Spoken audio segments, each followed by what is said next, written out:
This segment of Panther Sports Talk is brought to you by CFU, the power of service.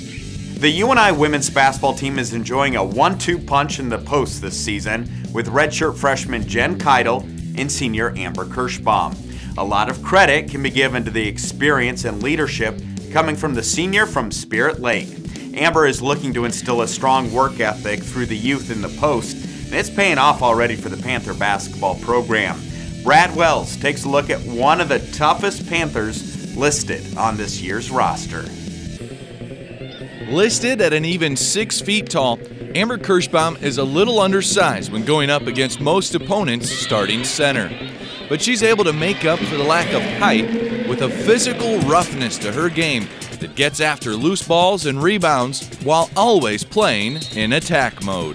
I mean, anytime you can be dominant inside and have that toughness to you, you're going to have an edge over other teams. And it starts there, you know, and we want to be a team that's capable of playing inside out. Just knowing that we can just throw it up to her and she'll go get it. That's the main thing. And she's been pretty consistent throughout the whole, especially last season, and through practices now, she's been very consistent. One of the risks with bringing a physical style of play caught up with Amber as she suffered a head injury before UNI hosted Iowa State and missed game action for nearly an entire month. But even after suffering an injury, it hasn't slowed down the Panther senior. I'm just glad she's on my team. She's just a beast when it comes to rebounding. If it gets anywhere near her, she's coming down with the ball. And she doesn't have the most height for playing down in the post, and that just goes to show the knack she has for rebounding. She's a warrior. She won't back down from anybody. She's really matured this year. She's really calmed this year. Everything's slowed down for her, and I think our fans will see that on the court with her ability to just maintain poise. She's always going to be tough. In fact, rebounding was even an emphasis for Amber to try and improve her ability after leading the team a year ago with an average of more than 7 rebounds per game. One thing that I really focused on this summer, especially in game time and everything, was just really trying to work on my rebounding. And, I've always struggled with actually boxing somebody out instead of just jumping for the ball, and that's something I've really been trying to focus on. Amber pulled in double-digit rebounds on back-to-back games in December.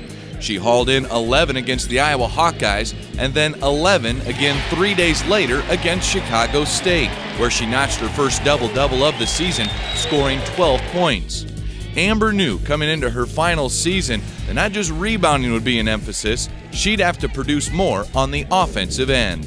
I also want to just work on, a variety of moves and not just have a few moves. I want to be able to do a lot more on the court this year. So, with less than a month and a half left in the regular season, Amber leads the team in average rebounds per game and also is one of the Panthers' top shot blockers and ranks number 2 on the team in steals.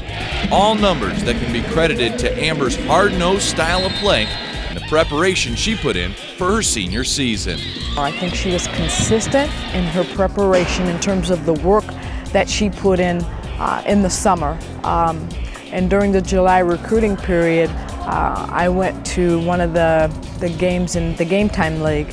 And one of the things that I came back and said to my staff was, there's no question Amber's been in the gym.